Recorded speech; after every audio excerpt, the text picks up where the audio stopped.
ito ang ating given questions. Limit of 3x plus 5 as x approaches to 1.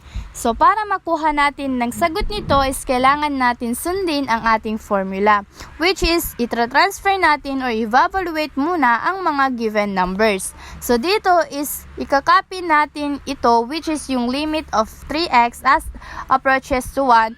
Tapos, ikakopy natin yung plus or sum and the 5. So, since si 5 is walang x, gagawin natin siyang limit of 5 as x approaches to 1. So, para makaproceed tayo sa next step is i-identify natin kung ano nga ba ang formula or anong theorem ang ating ginamit. So, dito sa unang limit is mapapansin natin na ang ating ginamit na theorem ay theorem 3, which is yung paglipat ng constant sa kabila. So, ang mangyayari dyan is 3 limit of x as x approaches to 1. Ang x dapat ay nasa baba ng limit. Then, ikakopy natin ang nasa kabila. So, plus limit of 5 as approaches to 1.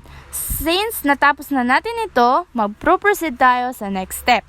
So, ikakopy natin yung 3, tapos yung x is papalitan natin sa value ni x.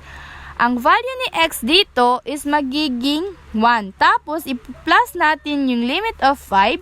Since limit of 5 is wala siyang x, is ang gagamitin natin is yung theorem 1, which is yung constant ng limit.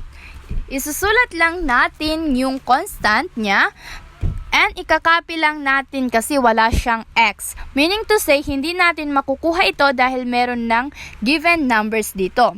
So, isusulat natin ang 5.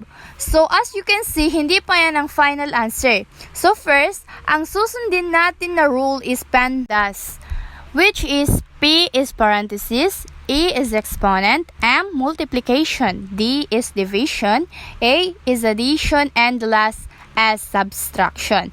As you can see, may tatlo dito tayo na symbol na i-combine.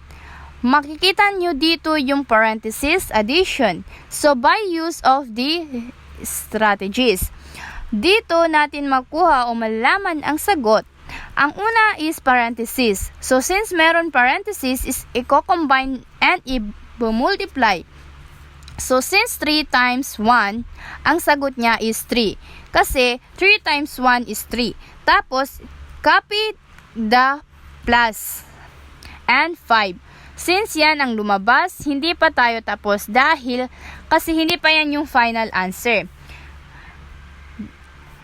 Meron pang addition. Since addition yan, ito ang pinaka-last na rules. 3 plus 5 is equal to 8. So, yan ang ating final answer. 8.